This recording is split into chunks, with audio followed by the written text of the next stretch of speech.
कुछ थोड़ा-सा रह गया, मनुष्य योनि में पूर्णता नहीं हुई और संयोगवशात उसे पशु योनि में जाना पड़ा या किसी अन्य योनि में। तो ऐसा संयोग बनेगा कि उसे उसके बाद वो भगवत प्राप्त ही पैदा होगा। जैसे भरत जी महाराज गंडकी नदी के किनारे खूब तप परायण, मंत्र जाप परायण हैं, तो एक हिरनी जल पीने के लिए आई, वो गर्भवती थी।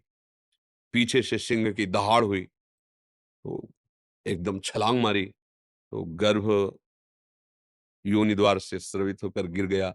अब ये वो देख रहे थे, कूद पड़े, तत्काल उस बच्चे को उठाया और नवजात शिशु देखा, हिरनी गिरी और मर गई, तो अपनी कुटिया में लाए और उसका पालन-पोषण करते रहे। छोटी-छोटी दूब लाना, उसको पवाना, इतना प्यारा। वैसे हर बच्चा प्यारा होता है, पर हिरन का इतना प्यारा बच्चा कि राजमहल, राजरानियाँ, राजपुत्रों का त्याग जिन भगवान के लिए किया, उनकी सेवा छूटने लगी, उनका विस्मरण होने लगा और उसी हिरन को गोद में लिए, कभी घास चुना रहे और वो अपनी छोटी-छोटी सींगों से जब ऐसे-ऐसे तो बड़ा उनको सुख मिलता, हृदय से लगाए उस हिरन को घूमते। अंतिम समय जब आया, तो पास हिरन नहीं था, उसी का चिंतन करते हुए शरीर छूटा, तो हिरन योनि को प्राप्त हुए। पर भजन कर रहे थे ना, पूर्णतः भगवत अभी साक्षात्कार तो हुआ नहीं, तो उनको भजन के प्रताप से स्मृति रही, मेरा जन्म नष्ट हो गया केवल इस आसक्ति से। और अपने हिरन शरीर को गंडकी नदी में खड़ा करके और वही पूर्ण स्मरण का तो अगला जन्म हुआ ब्रह्मबोध संपन्न जड़ भरत जी के रूप में, सिद्ध पुरुष के रूप में, कोई साधन नहीं करना पड़ा फिर और अब वो परम पद को प्राप्त हो गए। तो अगर हमारा भजन मनुष्य योनि में हुआ है और फिर किसी हम योनि में जाते हैं, तो उसका पतन नहीं होगा। वो उसको भोग करके तत्काल भगवत प्राप्ति की योग्यता कर लेगा।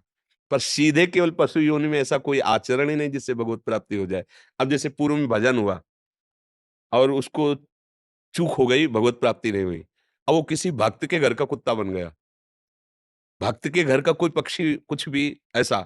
अब वह रोज नाम कीर्तन, भगवत चर्चा और सब सुनाई दे रहा है। वो परम पद को प्राप्त हो जाएगा। शरीर छूटेगा, वो भगवान को प्राप्त हो जाएगा। साधन नहीं बना, पूर्व साधन ने संयोग करा दिया।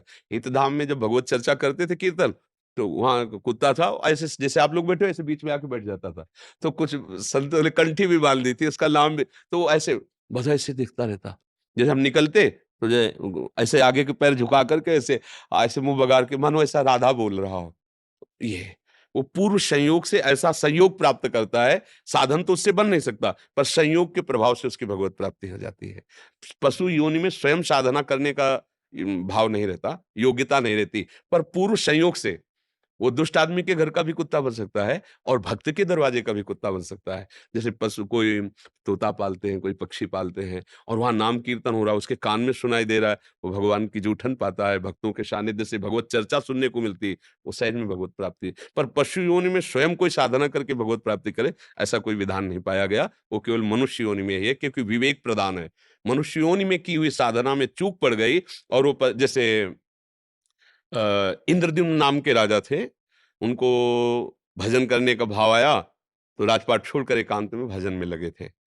एक बार महर्षि अगस्त्य जी पधारे, तो या तो वो ध्यान नहीं दिए और या ध्यान देकर भी कि भजन में बैठा हूँ, क्या उठूँ?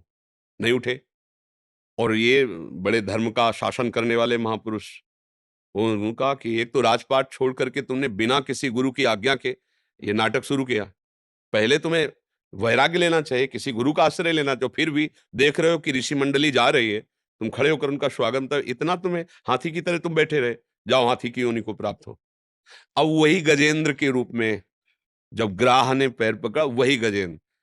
अब वहां कोई साधना तो बनी नहीं ना, पर पूर्व में कैसे भी सही भजन किया ना, तो आखिरी समय में कि अब एक ही झटके में ग्राह मुझे ले जाएगा, तो उनको याद आ गई कि हरि स्मृति सर्व विपद विमोक्षणम, भगवान का स्मरण तत्काल बचाता है।